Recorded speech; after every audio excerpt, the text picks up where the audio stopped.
சபை முன்னோர் அவர்கள் நல்ல கருத்துக்கள் இருந்தால் இதை நீங்க சொல்லலாம். பேரவைத் தலைவர் அவர்களே, தாங்களே இந்த நிகழ்ச்சி குறித்து விவரமாக பேசிவிட்டீர்கள். நாட்டில் நடக்கிற ஒரு விஷயத்தை, செயலை சட்டமன்றத்தில் பேசுவதற்கு எதிர்கட்சிகளுக்கு உரிமை உண்டு. நாங்களும் எதிர்கட்சியில் இருந்த பொழுது அப்படிப்பட்ட பிரச்சனைகளை சபையில் நின்று பேசியிருக்கிறோம். ஆனால் சபைக்கு வருவது எதற்காக கருப்பு சட்டை அணிந்தார்களோ அதற்கான காரியத்தை, விளக்கத்தை இங்கு பேசுவது கிடையாது. இங்கே பேசாமல் வெளியே போய் பத்திரிகைகளுக்கு விளம்பரம் கொடுத்து விட்டு வீட்டுக்கு போய் விடுவது, இப்படிப்பட்ட ஒரு செயலை தொடர்ந்து செய்கிறார்கள். முதல் நாள் தங்கள் வெளியேற்றிய அன்றைக்கு அடுத்து வந்த முதல்வர் அவர்களை வெளியில் பேசட்டும் போகட்டும், தாங்கள் மறுபடியும் இந்த அவைக்கு வரும்படி ஒரு அழைப்பு விடுங்கள் என்று தாழ்வு உள்ளத்தோடு எதிர்கட்சியை அரவணைக்க வேண்டும் எண்ணத்தோடு ஜனநாயக முறைப்படி தங்களுக்கு சொன்னார்கள். தாங்களும் அழைப்பு விட்டீர்கள். நியாயமாக பார்த்தால் முதலமைச்சரை வேண்டுகோள் ஏற்று உள்ளே வந்திருக்க வேண்டும்.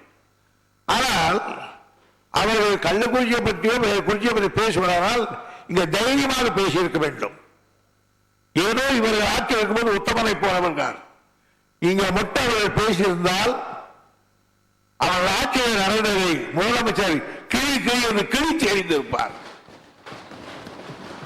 அதற்கு பயந்து கொண்டுதான் அவர்கள் உள்ளே வருவது, வெளியே போவது.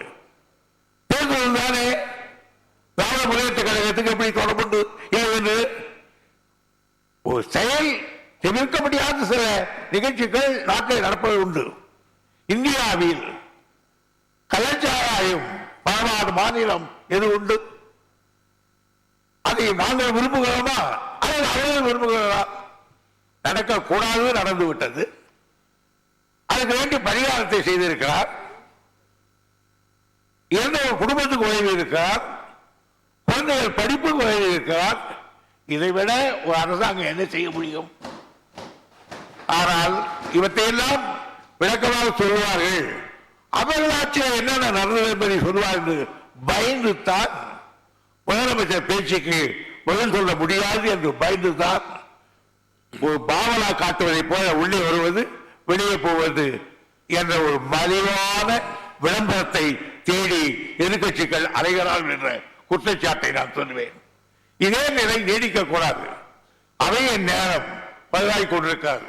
எனவே பேரவைத் தலைவர்களே, பேரவையின் அலுவல்களை நடைபெற விடாமல் இடைமறித்தும் சட்டப்பேரவையின் விதிகளை தொடர்ந்து முறையற்று பயன்படுத்துவதாலும் பேரவை நடிகளுக்கு கொந்தம் விளைவிக்கும் வகையில் செயல்படுவதாலும் பேரவைத் தலைவர் பலமுறை எச்சரித்தும் பேரவை நடவடிக்கைகளை தடுத்துக் கொண்டிருக்கும் கோஷமிட்டிருக்கின்ற அதிமுக உறுப்பினர்களை சட்டமன்ற பேரவை விதி 121 உள்விதி 2 கீழ் கோஷமிடுகிற அதிமுக உறுப்பினர்களை பேரவை பணிகளின்றும் தற்காலிக நீக்கம் செய்ய வேண்டும் என்னும் தீர்மானத்தை நான் முன்மொழிகிறேன்.